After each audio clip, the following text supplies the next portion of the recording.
कैसे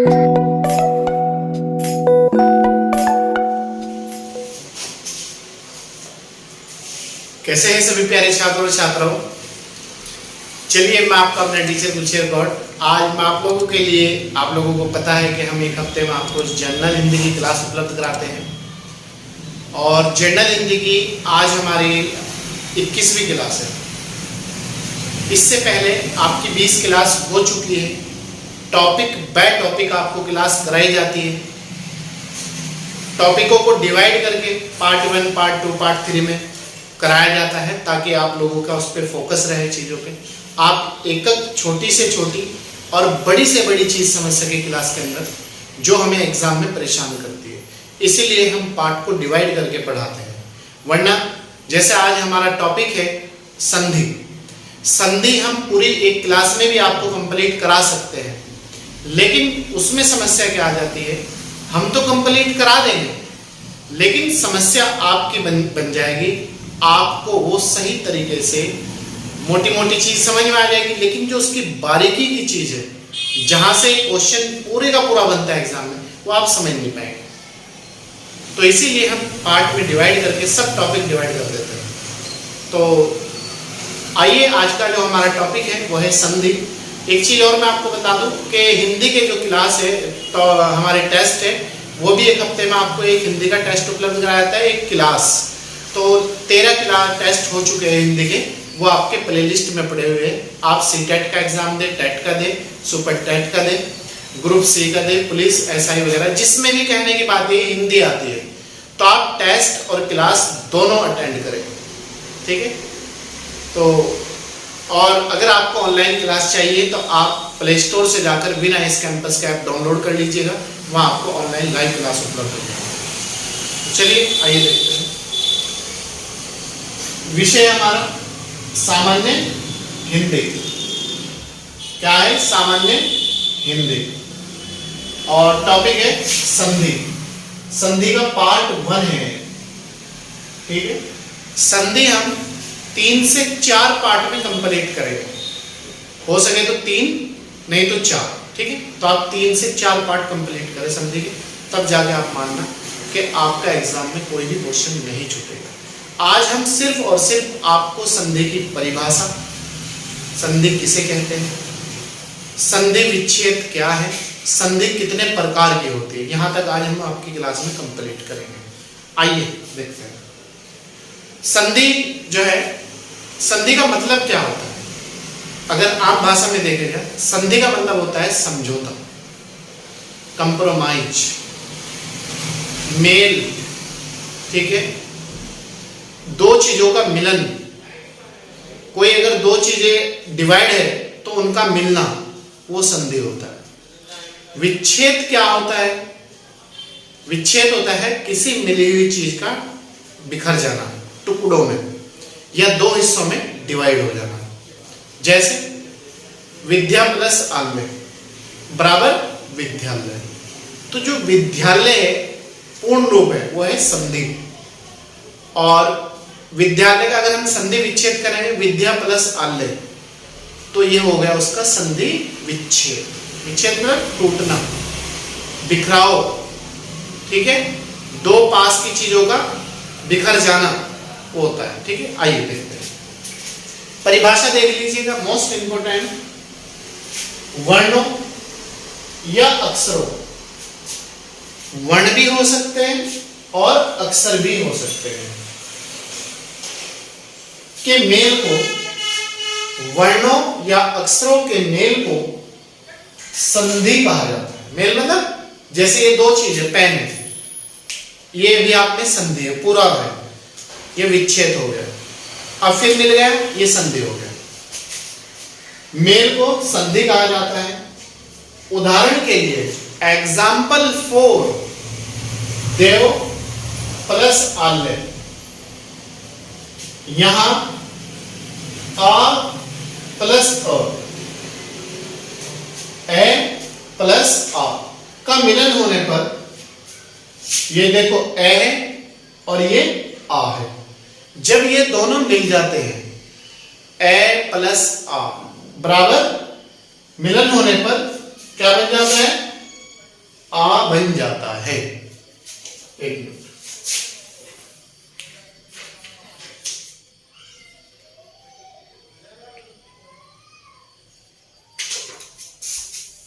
आ बन जाता है।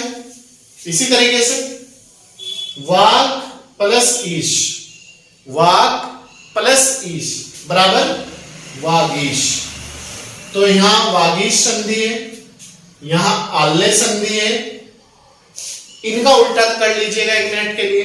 ये आपका संधि है, इसे अगर हम तोड़ेंगे संधि में तो हो जाएगा संधि विच्छेद। इसी तरीके से आल्य का संधि विच्छेद हो गया देव प्लस आल्य बराबर देवाल्य। ठीक है, यहां क के आगे बड़ी ई, जैसे ये वाक का है, बड़ी ई हो गई बड़ी ई।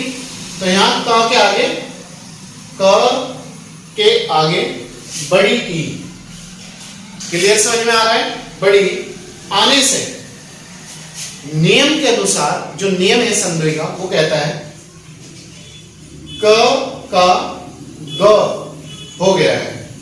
मतलब ये जो का है ना, क ये, तो ये ग में बदल जाता है जब का और बड़ी ई हो जाता है। का के आगे बड़ी ई होती है तो इसमें वागीश, तो ग की आवाज निकलेगी, वागीश हुआ है, शब्द वागीश बना है। ठीक है, ये फिलहाल क्या बनना, वाक प्लस ईश बराबर वागीश। तो यहां का के आगे बड़ी ई आने से नियम का कानून ये है, तो का ग हो जाएगा, जो का है उसका गा हो जाएगा, शब्द वागीश बन जाता है। ठीक है, जैसे नमः प्लस कार, नमः प्लस कार बराबर नमस्कार। तो ये जो नमस्कार है ये तो अपने आप में है संधि, और अगर हम इसे नमस्कार को तोड़ेंगे, जैसे नमः प्लस कार कर दिया तो हो जाएगा संधि विच्छेद। यहां विसर्ग, ये विसर्ग है मह, नमः। ठीक है, ये विसर्ग है प्रणाम में। यहां विसर्ग के आगे क आने से नियम, नियम ये कहता है नियत विसर्ग स में परिवर्तित हो जाता है। तो एक बार फिर देख लीजिएगा, यहां विसर्ग के आगे क, ये क है, ये विसर्ग है ये, और इसके आगे क आ गया। ठीक है, आने से नियत विसर्ग सा में परिवर्तित हो जाता है। जैसे नमः प्लस कार बराबर नमस्कार, तो ये विसर्ग जो है सा में ट्रांसफर हो गया, नहीं हो रहा, वेरी गुड, सा में परिवर्तित हो गया है। नोट है, जब दो अक्षर मतलब दो चीजें या वर्ण एक दूसरे के निकट आते हैं, जैसे ये है, ये ए प्लस आ का मिलन होने पर आ बन जाता है, के निकट आते हैं, तब उनके मिलने से जब कोई भी वर्ण या अक्षर निकट आ जाता है तो उनके मिलने से, इसके मिलने से, उनके मिलने से विकार या परिवर्तन होता है। मतलब जैसे हमने ए प्लस ए करा तो क्या हो गया, आ। तो ए और आ में कितना अंतर हो गया, ए सिंपल है और आ की आवाज जो है खींच के निकल रही है, तो विकार इसे कहते हैं। विकार मतलब ध्वनि में परिवर्तन, ध्वनि में चेंज होता है। तो अक्षरों या वर्णों का यह परिवर्तन ही संधि कहलाता है। ठीक है, समझ गए आप लोग? मतलब जो दो अक्षरों या दो वर्णों के मेल से, एक बार फिर समझ लीजिएगा, जो ध्वनि में या विकार में, बोलने में परिवर्तन आता है, उसी परिवर्तन को संधि कहा जाता है। ठीक, नोट ये हो गया, नोट ये देख लीजिएगा। यहां विकार, विकार मतलब परिवर्तन, सदैव पहले शब्द के अंतिम वर्ण, याद रखना, पहले शब्द के अंतिम वर्ण पहला शब्द होगा और उसका अंतिम वर्ण होगा, तथा दूसरे शब्द के प्रथम वर्ण।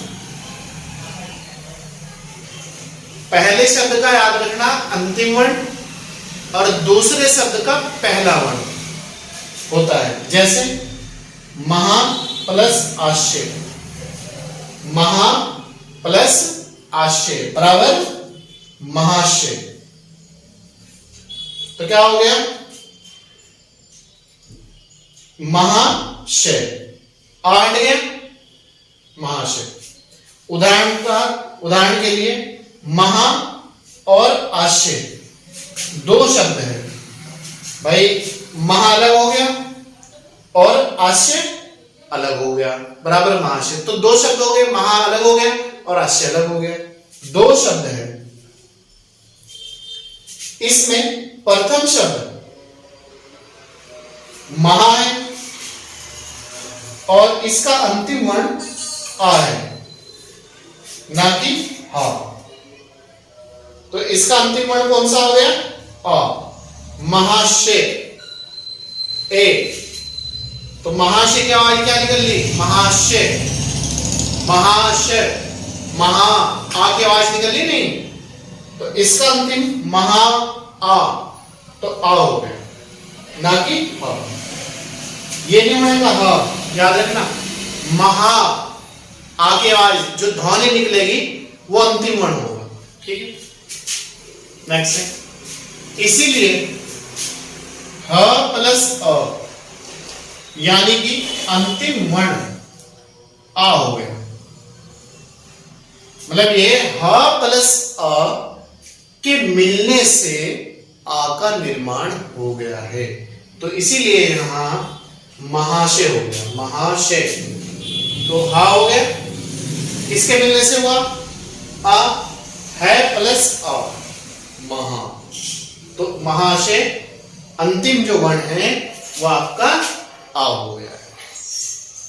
नेक्स्ट, तथा दूसरे शब्द आश्चर्य का प्रथम वर्ण, ये जो ये था ना आश्चर्य, ये तो ये हो गया महाशय। अब इसकी बात कर रहे हैं हम आश्चर्य का। आश्चर्य का प्रथम वर्ण भी आ है, महा आश्चर्य। इसका तो अंतिम वर्ण था आ और इसका प्रथम वर्ण है आ। अंतिम वर्ण प्रथम वर्ण आ है। इस प्रकार आ के साथ आ का मेल कर दिया गया है। मतलब ये आ प्लस आ, तो आ के साथ आ का मेल हो गया है यहां पर। और नियम के अनुसार जब आ के साथ आ का मेल होता है तो दोनों का मिलकर आ ही बनता है। तो आ प्लस आ बराबर आ। तो जब इस तरह का शब्द होता है तो वहां आ ही अंतिम वर्ण और प्रथम वर्ण सब आ ही बनेगा, ठीक है। एक बार फिर समझ लीजिएगा, मोस्ट इंपोर्टेंट, यहीं पर बच्चे मिस्टेक करते हैं समझने में, तो आप ऐसे मिस्टेक मत करना बिल्कुल भी। ये तो समझ में आ गया, महा इसका तो अंतिम वर्ण था आ। अरे अब आश्चर्य की भी हमने संधि कर रखी है आ। आश्चर्य का भी प्रथम जो शब्द है वो आ है, तो आ प्लस आ मिलकर आ का ही निर्माण करते हैं, ना कि किसी और शब्द का, ठीक है। यही मैंने यहां बताया तुम्हें। तथा दूसरे शब्द आश्चर्य का प्रथम वर्ण भी आ है। इस प्रकार आ के साथ आ का मेल कर दिया गया है। और नियम के अनुसार जब आ के साथ आ का मेल होता है तो दोनों का मिलकर आ ही बनता है। ये मैंने बता दिया, आ प्लस आ बराबर आ, और शब्द बन जाएगा महाशय। देखो महाशय, महा में भी आगे आवाज निकल ली, शय में भी आगे आवाज निकल ली, ठीक है। महाशय। जैसे महा प्लस आश्चर्य, तो हा में भी लास्ट में भी वही आगे आवाज निकल ली, महा और आश्चर्य में तो आ की आवाज निकलती ही निकलती है।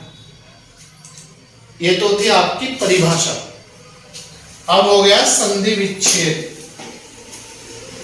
संधि विच्छेद, संधि होती है किसी चीज का मिलन और विच्छेद होता है किसी चीज का टूटना, बिखराव, अलग होना, दूर हट जाना, वो होता है संधि विच्छेद।